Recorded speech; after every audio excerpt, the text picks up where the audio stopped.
Para um jogador alcançar um espaço na seleção é porque normalmente ele está se destacando muito pelo seu clube. Mas por diversas vezes o contrário também acontece.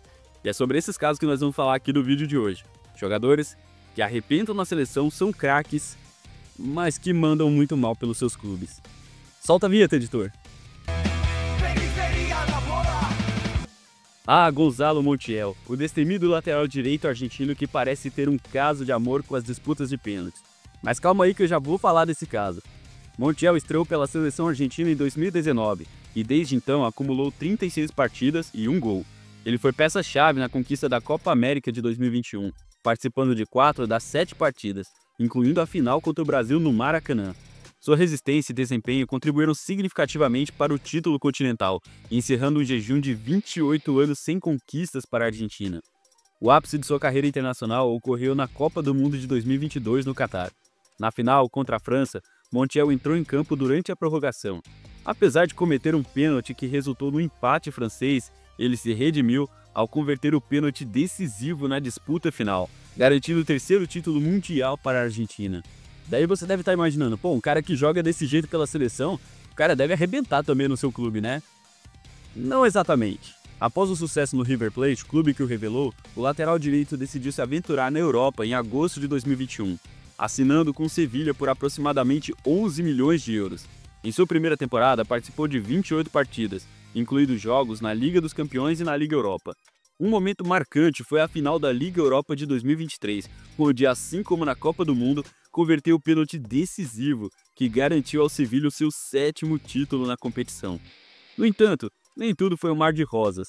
Montiel enfrentou dificuldades para se firmar como titular no Sevilha, lidando com a concorrência na posição e desafios de adaptação no futebol europeu.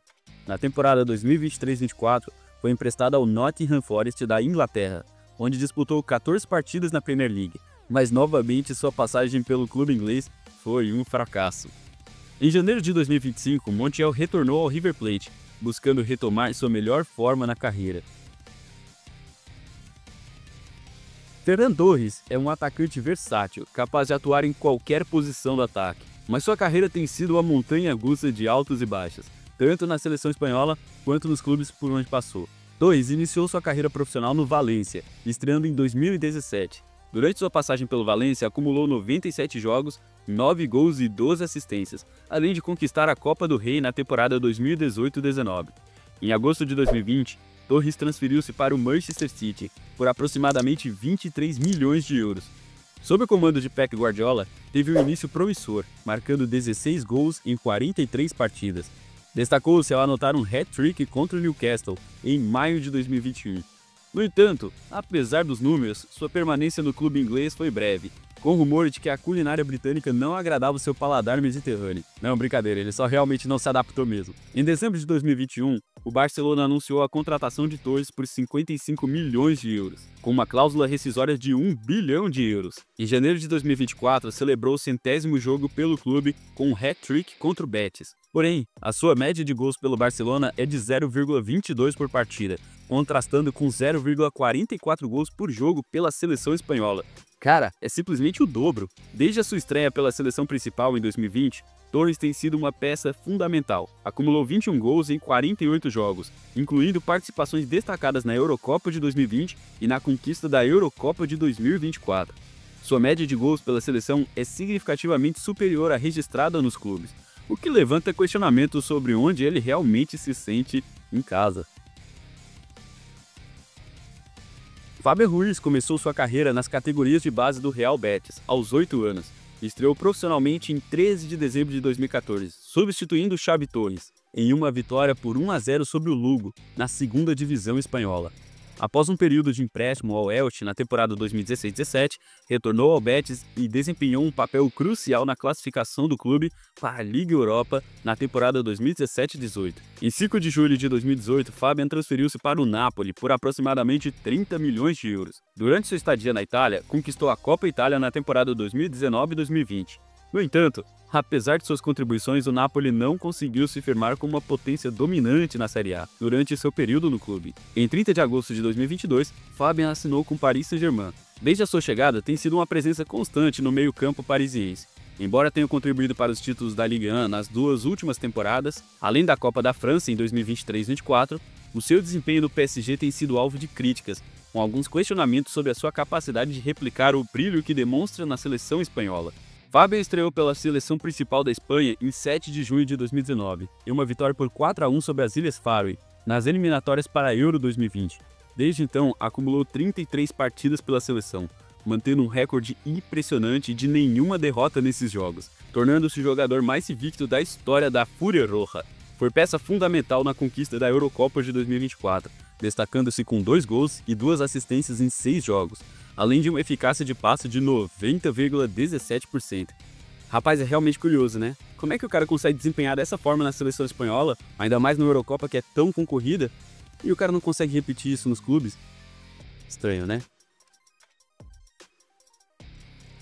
Se eu perguntar a você quem é Guillermo Ochoa, certamente você vai se lembrar daquele baita goleiro da seleção mexicana que pegou até pensamentos contra o Brasil em 2014. Mas você sabe dizer em qual clube esse cara joga atualmente? Ochoa estreou pela seleção principal em 14 de dezembro de 2005 contra a Hungria.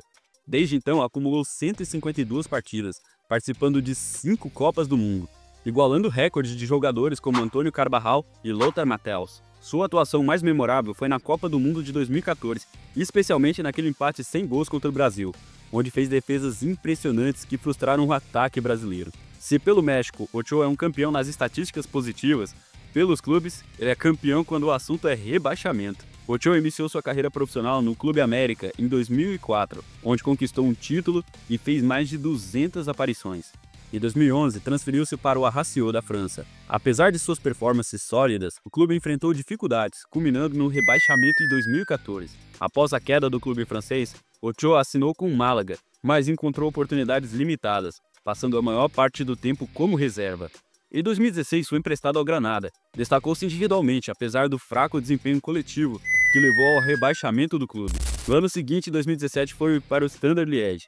No clube belga, Ochoa teve atuações consistentes e foi eleito pelos torcedores como o melhor jogador da temporada 2018-19. De volta ao México em 2019, Ochoa continuou a ser uma peça-chave para o América, atingindo a marca de 400 jogos pela Liga MX. Em dezembro de 2022, assinou com a Salernitana da Itália, onde teve atuações destacadas, mas o clube acabou sendo, adivinhe, rebaixado para a Série B na temporada 2023-24. Em setembro de 2024, aos 39 anos, Ochoa assinou com o AVS da Primeira Liga de Portugal, buscando manter-se ativo e de olho em uma possível 6ª participação em Copas do Mundo. Enquanto no México é venerado como herói nacional, na Europa enfrentou desafios e nem sempre encontrou o reconhecimento que muitos acreditam que ele merece. Ainda assim, sua longevidade e dedicação ao esporte são dignas de admiração, e muitos aguardam para ver se o Memo Ochoa, como é apelidado, estará presente na Copa do Mundo de 2026. Harry Maguire iniciou sua carreira profissional no Sheffield United em 2011, onde rapidamente se estabeleceu como um defensor promissor. Suas performances chamaram a atenção do Hull City, que o contratou em 2014 por 2,5 milhões de libras. Em 2017, Maguire transferiu-se para o Leicester City por uma taxa inicial de 12 milhões de libras. No Leicester, ele se destacou ao ponto de ser convocado para a seleção inglesa e participar da Copa do Mundo de 2018. Seu desempenho sólido levou o Manchester United a contratá-lo em 2019 por, pasme, 80 milhões de libras, tornando-o o zagueiro mais caro da história na época. No Manchester United, Maguire foi nomeado como capitão em janeiro de 2020. No entanto, a sua trajetória pelo clube tem sido marcada por críticas e desafios. Desempenhos inconsistentes e muitos erros individuais levaram a questionamentos sobre a sua titularidade e liderança. Em 2023, ele perdeu a braçadeira de capitão para o Bruno Fernandes, refletindo a pressão e as expectativas não atendidas durante a sua passagem pelo clube. Ao contrário do que vive no United, Maguire tem sido uma figura consistente na defesa da seleção inglesa. Estreando na seleção principal em 2017, ele foi peça-chave nas campanhas da Inglaterra na Copa do Mundo de 2018 e na Eurocopa de 2020, onde a equipe alcançou as semifinais e a final, respectivamente. Sua habilidade em bolas aéreas e liderança em campo foram fundamentais para o sistema defensivo inglês. E para quem acompanha a Premier League realmente sabe que o Maguire deixa muito a desejar quando está vestindo a camiseta do United, e muitas vezes em alguns lances na área realmente é um Deus nos acuda. Mas é curioso como na seleção inglesa o cara realmente faz a diferença. E da zaga agora a gente vai para o ataque para falar de um centroavante que realmente é dividido entre o amor e o ódio dos torcedores. E você vai entender agora o porquê. Romelu Lukaku iniciou sua carreira profissional do Anderlecht, onde rapidamente se destacou como o prodígio do gol. Seu talento precoce o levou ao Chelsea em 2011, mas como um jovem em uma cidade grande, ele se perdeu no meio da multidão de estrelas e acabou sendo emprestado ao West Bromwich e depois ao Everton. Foi no Everton que Lukaku encontrou seu ritmo, tornando-se o artilheiro que todos sabíamos que ele poderia ser. Em 2017, o Manchester United desembolsou uma quantia substancial para garantir os seus serviços. No entanto, sua passagem pelo Old Trafford foi uma mistura de altos e baixos, com críticas sobre a sua consistência e forma física. Em busca de redenção, Lukaku transferiu-se para a Inter de Milão em 2019, onde, sob a tutela de Antonio Conte, ressurgiu como um dos principais atacantes da Europa, ajudando a equipe a conquistar a Série A em 2021. Como um personagem de novela que não consegue se decidir, Lukaku retornou ao Chelsea em 2021 por uma taxa recorde de 115 milhões de euros. Infelizmente, sua segunda passagem pelo clube londrino foi tão decepcionante quanto a primeira. Após uma temporada abaixo das expectativas, foi emprestado de volta à Inter e posteriormente à Roma. Em agosto de 2024, finalmente buscando estabilidade, Lukaku assinou com o Napoli por 30 milhões de euros, reunindo-se com seu antigo mentor, o treinador Antonio Conte. Enquanto sua carreira nos clubes parece um roteiro de filme independente, sua trajetória na seleção belga é digna de um Oscar. Desde sua estreia em 2010, Lukaku acumulou 85 gols em 120 partidas, tornando-se o maior artilheiro da história da seleção. Sua presença foi fundamental em torneios como a Copa do Mundo de 2018, onde a Bélgica alcançou o terceiro lugar e, claro, eliminou o Brasil, né? E nas Eurocopas de 2016 e 2020. Parece que vestir a camisa da seleção nacional é realmente um elixir mágico que transforma Lukaku num atacante implacável que todos temem. Eduardo Vargas é o típico exemplo de jogador que, quando veste a camisa da seleção, transforma-se em um super-herói, mas ao retornar aos clubes, parece que esqueceu onde deixou seus superpoderes. Vargas começou sua carreira no Cobreloa em 2006, onde as atuações chamaram a atenção da Universidade de Chile, minha querida Laú. Transferiu-se para a Laú em 2010 e surpreendentemente encontrou seu auge. Conquistou o torneio Apertura e Clausura em 2011.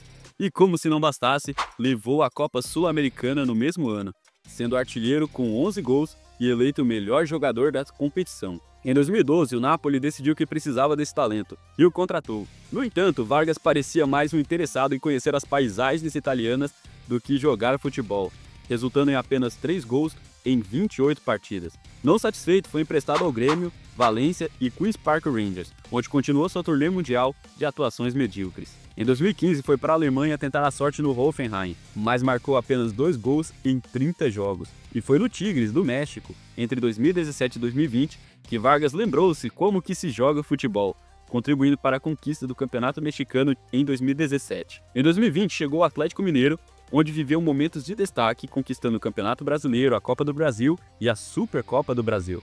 No entanto, a sua passagem pelo clube mineiro também foi marcada por oscilações de desempenho. Em novembro de 2024, após 5 temporadas, deixou o Atlético, acumulando 167 partidas e 33 gols marcados. Pela seleção chilena, Vargas é praticamente um semideus do futebol.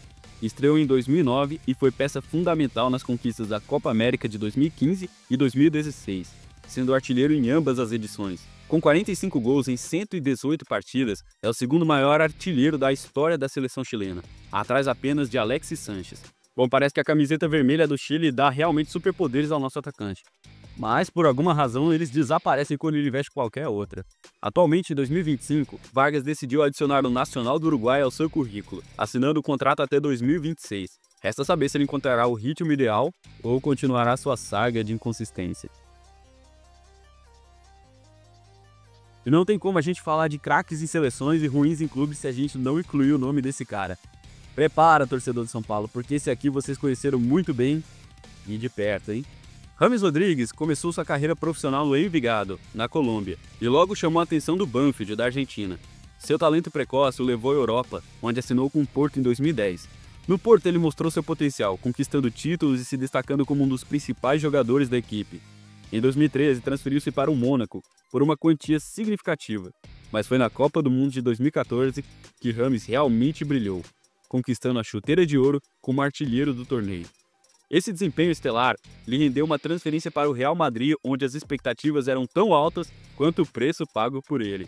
No entanto, sua passagem pelo Real Madrid foi uma mistura de momentos brilhantes e períodos de ostracismo. Após o empréstimo ao Bayern de Munique, onde também não conseguiu se firmar como titular absoluto, Rames começou uma série de transferências que mais parecem um roteiro de filme de comédia romântica, onde o protagonista não consegue encontrar o seu verdadeiro amor.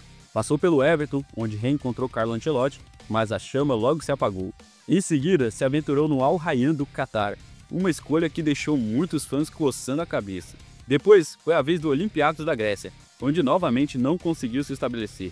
Uma breve passagem pelo São Paulo no Brasil também não trouxe o renascimento esperado para sua carreira. Mais recentemente, assinou com o Rayo Vallecano da Espanha, mas após apenas 7 jogos e nenhum gol marcado, rescindiu seu contrato em janeiro de 2025. Acabou? Claro que não. Como aquele seu amigo gado emocionado que diz: "Ai, mas ela é diferente, cara." Agora quem decidiu confiar mais uma vez em Rames Rodrigues foi o Leão do México. Pode crer que dessa vez vai ser diferente mesmo. Enquanto sua carreira nos clubes é uma sequência de amores não correspondidos, na seleção colombiana, Rames é o filho pródigo que sempre retorna para brilhar. Desde sua estreia, tem sido peça fundamental, acumulando mais de 100 partidas e marcando gols decisivos.